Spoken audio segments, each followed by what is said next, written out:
Bonjour à tous et bienvenue pour cette nouvelle vidéo. Aujourd'hui j'ai décidé de vous faire un petit bilan de l'année 2016. On est encore que début janvier, je pense que on est dans les temps, c'est bon. 2016 ça a été une grande année pour moi dans le sens où déjà en février j'ai déménagé d'une plateforme gratuite, le blog, à une plateforme donc payante. J'ai moi-même fait mon site mais avec wordpress.org, qu'on s'entende bien, je suis pas une ouf du codage.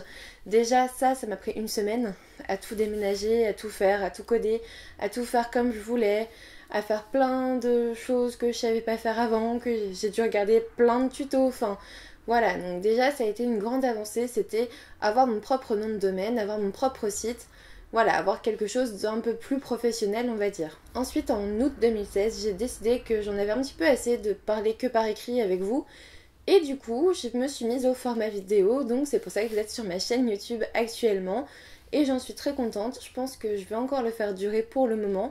Ça me plaît bien de filmer des vidéos comme ça et du coup voilà. J'ai pas très bien tenu le compte de mes lectures étant donné que sur Goodreads parfois il y a des livres qui n'existent pas et parfois je les ajoute, parfois j'oublie et je les ajoute pas. Et du coup, je sais pas, je sais que j'en ai lu entre 85 et 90 cette année. Je sais pas le compte exact mais c'est à peu près ça.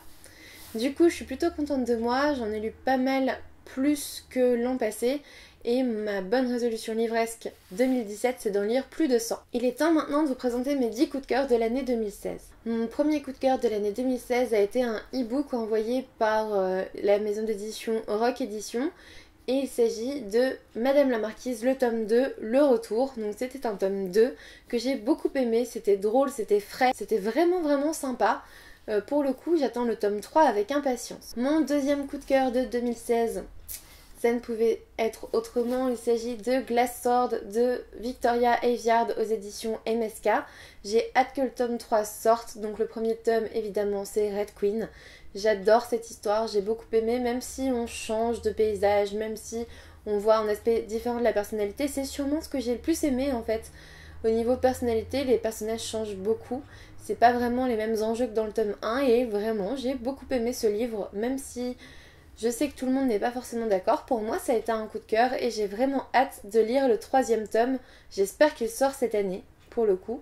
Un livre par an ça serait pas mal, ça fait un coup de cœur quasiment assuré par an. J'espère que le troisième tome ne me décevra pas. Ensuite mon troisième coup de cœur de l'année 2016, il s'agit de La Sirène de Kyrakas aux éditions, donc c'est dans la collection R de Robert Laffont. Donc là je l'ai en anglais, c'est aux éditions Harper-Teen je crois. Alors moi je l'ai lu en anglais parce que je l'avais acheté avant en anglais.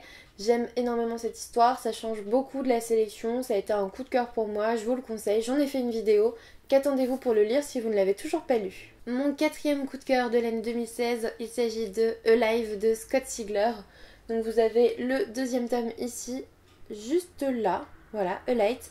C'est aux éditions Lumen, alors je ne l'ai pas là parce que je l'ai prêté. Mais en tout cas ça a été un gros coup de cœur pour moi. J'ai hâte de lire le second tome qui se trouve juste derrière moi. Mon cinquième coup de cœur de l'année 2016, il s'agit de Au bout du tunnel de Carlos Garcia Miranda aux éditions Pocket Jeunesse. J'ai énormément aimé cette histoire. En gros vous avez un groupe d'adolescents qui part en classe de neige, qui se retrouvent dans un train. Leur train a un accident et bam, ils sortent du tunnel et ils sont plus dans le même endroit qu'avant. Ou en tout cas ils ont des doubles, voilà, des genres de clones quand ils rentrent chez eux. C'est assez mystérieux, le secret est bon jusqu'au bout, c'est assez fantastique. Personnellement, j'ai totalement adhéré à cette histoire, c'est un coup de cœur, vraiment un coup de cœur de l'année 2016. Mon sixième coup de cœur de l'année 2016, il s'agit évidemment d'Une Bresse sous la cendre de Sabaa Tahir aux éditions Pocket Jeunesse. J'ai aussi le tome 2 juste à côté de moi, là, juste là. J'ai hâte de le lire, Une Bresse sous la cendre, c'était juste génial. Ça raconte une histoire hors du commun, on suit à la fois une esclave et un soldat et les deux sont super attachants, l'histoire est super prenante. Vraiment je vous le conseille, je sais qu'il y a beaucoup de gens qui l'ont aimé et que ça peut faire peur, mais je vois pas trop comment on peut être déçu. Essayez de vous attendre à rien ou attendez-vous à être déçu et je pense que vous allez bien aimer. Mon septième coup de cœur de l'année 2016, il s'agit bien évidemment d'un roman Charleston, donc Les Lettres de Rose de Clarisse Sabar, que je salue parce qu'elle est super active sur Instagram, aux éditions Charleston bien évidemment. Ce livre, comment vous dire, il a révolutionné un peu ma vie, j'étais totalement prise par ce livre pendant ma lecture. Alors en plus il est pas très long mais j'ai essayé de le faire durer un maximum. En gros, on va suivre Lola qui a été adoptée et qui retourne dans un village où elle va retrouver ses racines et elle va surtout retrouver les lettres de sa grand-mère, Rose, qui va lui conter l'histoire de sa famille. Donc petit à petit, on lève les secrets, on en ajoute d'autres. L'intrigue est très prenante, la fin est explosive. Vraiment, vous ne pouvez pas passer à côté de ce livre. Mon 8e coup de cœur de l'année 2016, il s'agit du tome 1 de Gardien des Cités Perdues de Shannon Messenger aux éditions Lumen. C'est un livre que j'ai vraiment adoré, tout simplement. Je m'y attendais pas. Je pensais que c'était vraiment pour plus jeunes que moi. Je pense que c'est le cas. Mais en tout cas, j'ai totalement adhéré à cette histoire. Nous suivons Sophie qui entend les pensées des autres dans sa tête depuis toujours et qui va découvrir qu'en fait, elle fait partie d'un autre monde. Sur le coup, ça m'avait fait penser à Ewiland dont j'avais découvert le premier tome juste avant. Mais non, ça s'en démarque bien et j'ai hâte de lire les tomes suivants. Je crois que d'ailleurs, il y a un tome qui va sortir en 2017, donc il va falloir que je me dépêche de lire les suivants. J'ai le tome 2 aussi derrière moi qui m'attend. Voilà, j'ai que des tomes 2 en fait à lire en 2017, il va vraiment falloir que je m'y mette. Mon 9e coup de cœur de l'année 2016, il s'agit de Dis-moi si tu souris d'Eric Lindstrom, publié aux éditions Nathan. J'ai adoré suivre cette jeune fille aveugle, on se sent aveugle avec elle en fait, on ressent juste, on entend, on sait pas trop qui est dans la même pièce que nous, enfin vraiment j'ai trouvé ça super bien écrit, j'ai trouvé cette aventure très très belle, cette romance très jolie aussi. Vraiment, je vous le conseille. Enfin, mon dernier coup de cœur de l'année 2016, mais pas des moindres, c'est Eleanor and Park de Rainbow Rowell aux éditions Pocket Jeunesse. J'ai adoré cette histoire d'amour adolescente. Ça m'a juste rappelé ce que c'était que de tomber amoureuse au tout début. Vraiment j'adore, c'est super mignon, je suis pas trop vieille pour le lire, je pensais que je l'étais mais en fait non, j'ai été totalement conquise et vraiment je vous le conseille. On va passer un petit peu aux statistiques au niveau du bilan de 2016. En 2016, le blog a reçu environ, il me semble, 30 000 visites pour 13 000 visiteurs uniques à peu près, donc c'est à peu près le double de 2015, donc merci à vous, vous êtes géniaux, vous avez trop géré. Vous êtes toujours plus nombreux et pour cela je vous en remercie vraiment. En tout en 2016 j'ai publié 326 articles sur le blog, ça c'est fou.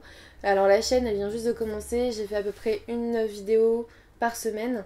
Je m'y tiens à peu près, j'ai loupé une semaine mais en même temps j'ai publié 2 vidéos à un autre moment donc voilà. C'est à peu près ça, une vidéo par semaine, c'était très bien. Il faut savoir que au niveau de ma pile à lire, je suis à 441 livres à lire au 31 décembre 2016, donc j'ai pas fini mes lectures et c'est très bien. Après j'aimerais bien la réduire un petit peu comme je vous l'ai dit dans ma vidéo sur mes résolutions livresques de 2017 parce que bon 441 ça commence à faire lourd dans la bibliothèque là derrière. Au niveau des abonnés, on va toujours plus haut, toujours plus loin. Vous êtes plus de 1000 sur la page Facebook, vous êtes plus de 560, 570 sur YouTube. Donc voilà, je voulais vous remercier encore une fois pour ça. J'ai fait une chronique de ce bilan de 2016 un peu plus détaillé que vous retrouverez évidemment en barre d'infos. Et bien sûr, pour vous remercier de votre fidélité au cours de cette année 2016. Alors bien sûr, je vais faire des concours en 2017, c'est une évidence. Cependant, là j'ai décidé d'en faire un tout petit parce que je suis tombée sur des extraits gratuits de Marquer les ombres de Véronique Carotte qui sort le 17 janvier 2017. Et donc voilà, il y en a 3 à gagner. Je vous les envoie en début de semaine prochaine. Alors en gros vous avez un formulaire de participation auquel il faut vous inscrire, il est juste dans la barre d'infos comme d'habitude. Vous avez jusqu'à dimanche soir pour vous inscrire. Dimanche je tire 3 personnes au sort donc qui recevront chacun un extrait gratuit. Et voilà, je vais vous les envoyer donc dans la semaine du 9 en début de semaine histoire que vous les ayez avant la sortie qui est mardi 17 janvier. Ça serait quand même mieux. Et voilà. J'espère que ça vous fera plaisir, j'espère que ça vous donnera envie. En tout cas, moi je les ai trouvés trop mignons, donc voilà, j'ai décidé de vous en faire profiter. Cette vidéo est maintenant terminée, je voudrais encore une fois vous remercier pour tout le soutien et tout ce que vous avez pu faire pour moi en 2016, pour toutes les rencontres, etc. Vraiment, vous avez été géniaux. Comme vous le voyez, mon blog et ma chaîne ne s'en portent que mieux et j'en suis vraiment ravie. Je suis très contente de passer une nouvelle année avec vous. Je vous souhaite à nouveau une bonne année parce que c'est encore le moment. On est encore début janvier. N'hésitez pas à vous inscrire au concours et je vous dis à bientôt pour une nouvelle vidéo.